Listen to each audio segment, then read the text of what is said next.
Good morning, everyone, and welcome to the ENAI Startup Fair. My name is Veronika Krasničan, and I am the Executive Director of the European Network for Academic Integrity. Today, we decided to bring together innovators, educators, and academic integrity enthusiasts to explore their ideas. And I think these ideas can also shape the future of academic integrity. And that's why we wanted to make this available to everyone to see, to learn, and to help us with sharing their ideas globally. We are organizing this fair as a testament to ENAI's commitment to fostering collaboration and innovation and in our shared mission to uphold integrity in education and also in research. Today, we will have opportunity to hear from visionary startups who are addressing critical challenges in higher education, from promoting ethical practices to harnessing technology for integrity. Their work really is inspiring, and I'm really looking forward to hear from them. And I hope that you will enjoy this event, not only to listen, but also to connect, exchange ideas, and also inspire each other. Together, we can really help each other and to create solutions that can truly make some difference and make academia a better place. We will start with presentation from Anya from Collaborative Library. Anya, the floor is yours. Brilliant. Thank you so much for having me. I'm quite excited to present what I've got to share. So I'll share my screen and I hope you can all see it. Can someone tell me if you can see it? A nod would be fantastic. Oh, thumbs Yes. up, even better. Fantastic. So, I would like to talk to you about the Collaborative Library Project, where we are hoping to unlock science, and that is for everyone, not just for the few selected, but for the masses, really. And I want to start out with something that's hopefully going to make what we're trying to do a bit more accessible. And that is nicely encapsulated in these questions. And that is, have you or your colleagues or anyone that you have ever known ever tried accessing a research paper, but you haven't quite managed to do it? Or have you perhaps accessed a research paper and then found that you literally have no time to actually read through the whole entire thing? Or have you perhaps tried reading it and then found it so overwhelming and so jargonized that you found it's almost pointless to read it at that point in time? And we have talked to a lot of different people, and we have found that most people actually say yes to one or perhaps even more of those questions. And I work in academia and research, and I know there are some issues that come not just alongside, but inherently with this issue around accessibility of research. And that is that we know that researchers themselves are often struggling to generate research impact. Research impact is basically you conduct the research and then you can see what your research does in the real world life setting, not just in your ivory tower. We need to obviously demonstrate that to kind of like prove the point of why we're doing the research in the first place, but we're also needing that to, quite frankly, get in some funding. Working at a large university, I work at King's College London. I also know that there are some real issues with optimizing the use of student and staff resources, and I'll come to that a little bit later. We also know that within the educational setting at universities, it's very hard to design inclusive assessments. And when I say inclusive, it's the kind of like allowing different students to do things in the way that enables them to demonstrate their skills, ideally. We know open accessibility of research is a bit of a nightmare. You hit one paywall after another, or you come across those other issues that I've highlighted.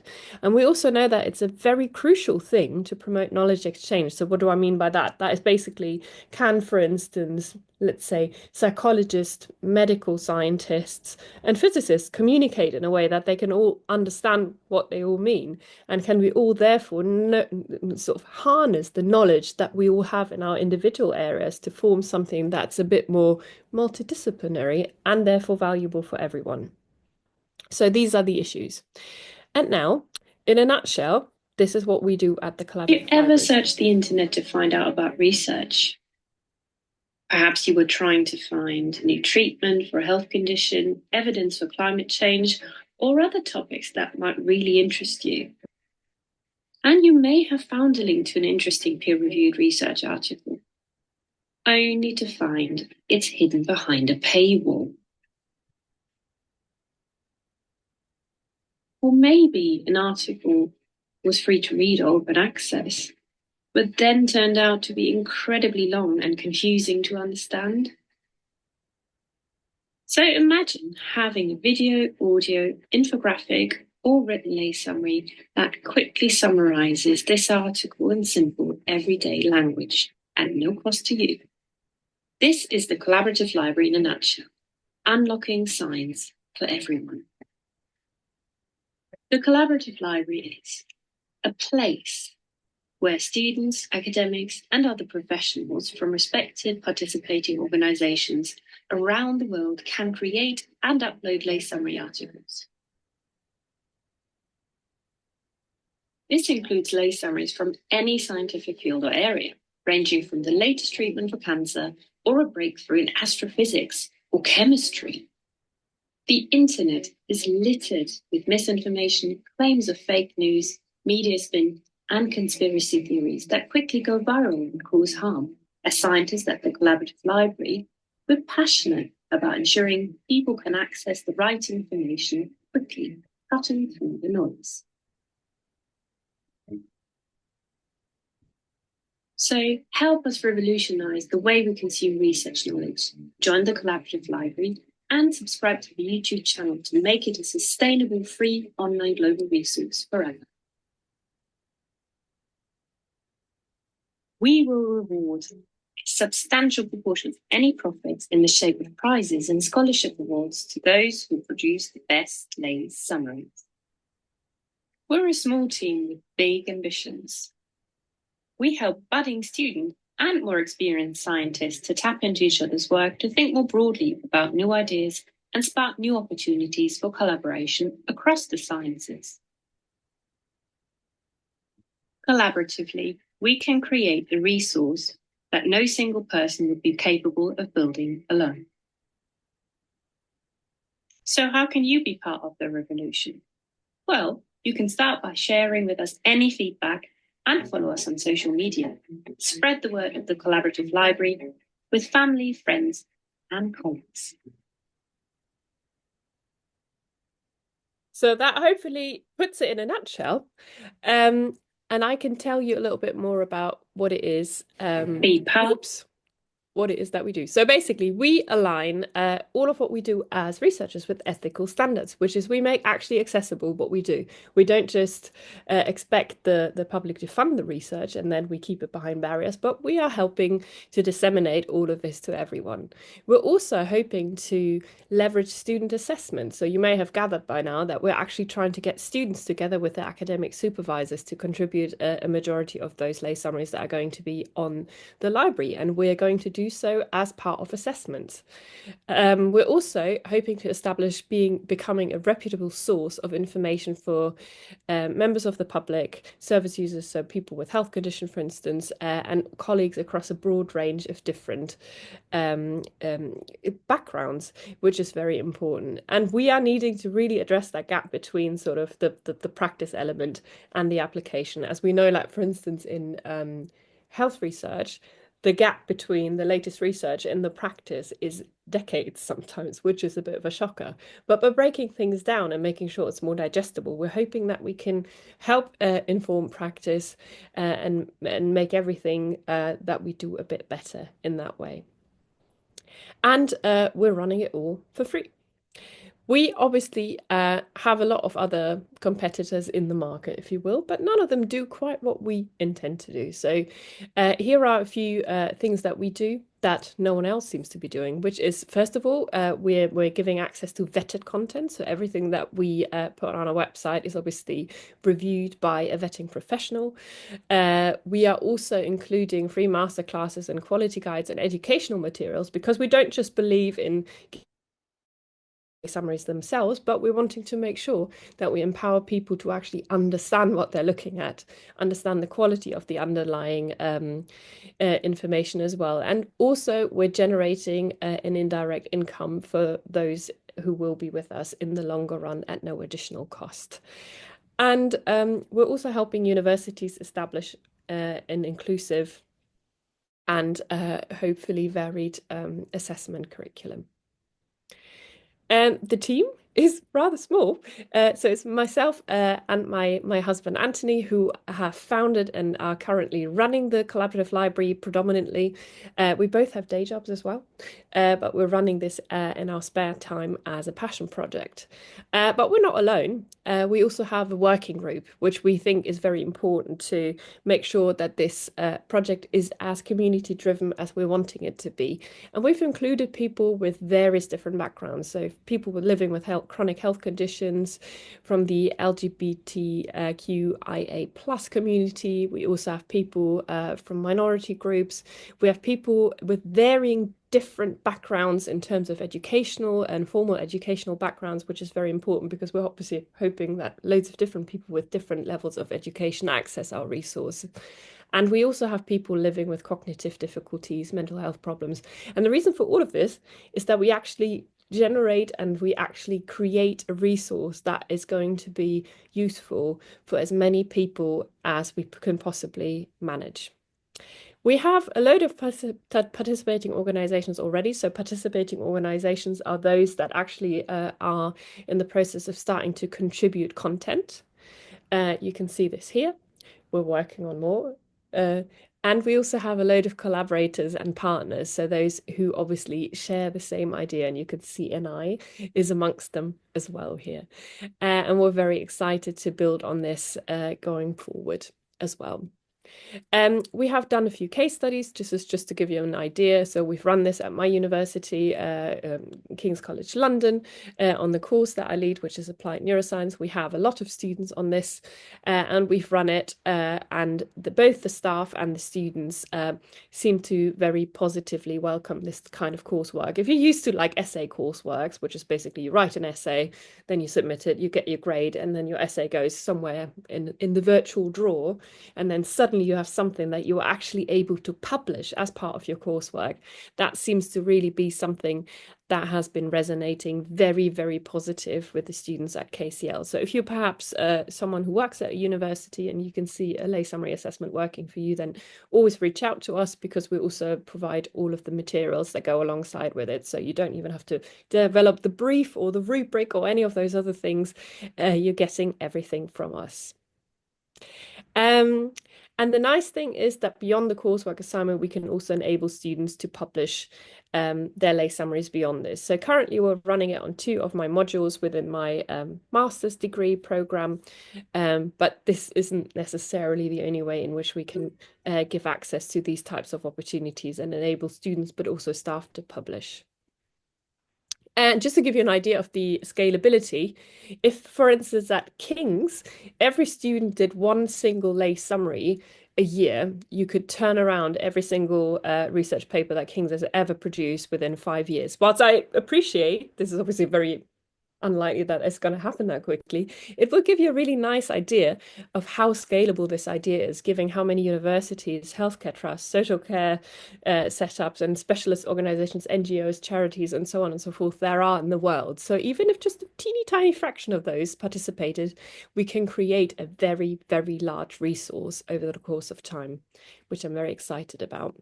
And we can offer a lot of things too. So we do free training workshops, we do free video guides, we have free glossary opportunities. We also have 2 tools to enhance evidence-based practice and research integrity on the other hand side as well. Obviously, we also have ongoing support where we offer weekly sessions where people can come and ask their questions. We also, and I think I've mentioned this briefly, offer assessment briefs and rubrics and everything upon request. And we're also trying to really build an outward-facing community-driven platform here. So we're accepting wish list requests for people who would like to have specific papers lay summarized, and that's something that we're currently building as well. So if you want to join any of these Collab Connect sessions, then you can scan this and you can join Wednesdays at 11 a.m. and you're going to either find myself or Anthony in those sessions, and we'll answer all the questions that you might have. And this is it from me. So I'm very happy to answer a few questions if there are any. So I'm just going to stop sharing my screen. I haven't really seen if there is anything in the chat as yet, so I'm going to have a quick look. Thank you. Thank you very much, Anya. If It's been I may, going. if I may start with a question, I know Go that for you it. already mentioned, but if you can make it clear, what's the difference between putting paper into ChatGPT and having the summary and Yeah, reading it from your side, yeah, from what yeah. collaborative library is doing? Yeah. Well, I'm going to say it's all the difference in the world. Because at the end of the day, we know that ChatGPT and so on, they're completely unfiltered, aren't they? They're taking what's on the internet, at least currently still, and they're just sort of like parroting back, and it may not be accurate. I mean, any one of you who has used it and tried to sort of see if it works in a context where you really know your things, it's riddled with errors. If you have a lay summary on the collaborative library, you know that it's been put together by someone who's actually an expert in the field, or it's been vetted by someone who is an expert in the field. And the neat thing, it also comes with a quality checklist. So it doesn't just sort of say, here's the summary and off you pop, but it also comes with a summary that tells you how good the underlying article was in a very easily accessible format. So it's like lots of ticks means, yeah, that's a good article, lots of question marks or X's probably means it's not such a good article. And it can kind of like, it can give you varying access to the level of depth that you need to this. So you can either go at a surface level and just watch the summary, have a look at, oh, lots of ticks, so it's probably fine. Or you can really delve into it and then you can sort of like find more information and you can go to the original article, you can engage with sort of the content, you can post on the page. So I think that makes all the difference. And I think completely relying on AI for these types of things is probably going to be not something that we should be doing in the given context. Also, quite frankly, it's an educational tool. So obviously, we all need to learn how to critically assess and really understand and explain what's going on in the paper. And that's something that ultimately we will never be able to replace unless we want to be replaced altogether, which I think is something that's quite important. Thanks. That's a very good question. Thanks for asking. Thank you, Anya. I think this had to be mentioned, and thank you for doing all this job and opening the science to everyone and making it inclusive because it's a really, really important thing. Thank you very much. Are there any other questions? Always Yes, happy to take questions later. Oh, sorry, there's a question. yeah. So I was just wanting to, because I really, this challenge you speak about, in which when you're sort of well versed in this one field of science, you don't really get this second field of science. And Yes. what that sort of creates is that now, I think now, even in this modern world, cross-pollination of sciences really isn't happening as Mhm. much as we'd like to see, I think. So I think that that's a really cool thing which you're working on. But something which connects with Veronica's question, I was just wondering if you're thinking about using these generative AI or LLM tools to sort of solve that issue as well for people, or do you want it something to be very focused towards the students in the longer term? No, and so I think it's a bit of a cascading thing. So first of all, we're talking to students because they'll be kind of like the driving motor of creating the content. As we grow, we aim to approach everyone who is willing to listen, basically. So obviously the public are going to be interested in this. We're talking to people from different backgrounds. We've got loads of plans around like mapping the information that we're curating on the site. So we've got someone who's an expert in sort of visually representing information, where we're going to be showing how things link together. So how different lay summaries all stand in context, which is not going to respect the borders of different disciplines. We're also then trying to feature examples of good practice where people from different backgrounds have successfully collaborated because they started speaking each other's language. Like always have this really interesting example of a friend of mine who's a physicist and another friend who's a medic, and they started chatting and realized that the reason why hernias happen a lot in surgery was because of the way that the tissues were built, and the physicist was all over that and knew, and they had actually come up with a really novel way of sutures that has really reduced the amount of hernias that happen. And these types of things, I think, are things that people need to hear about and learn about so they can kind of get the importance of crosstalk. I mean, we talk about cross-pollination, but what does that mean? And I think giving examples and those types of things and showcasing those is going to be part of what we're going to be doing. All right, Thank you, Anya. thank you. Thank you, Anya. Thank you very much for being here today.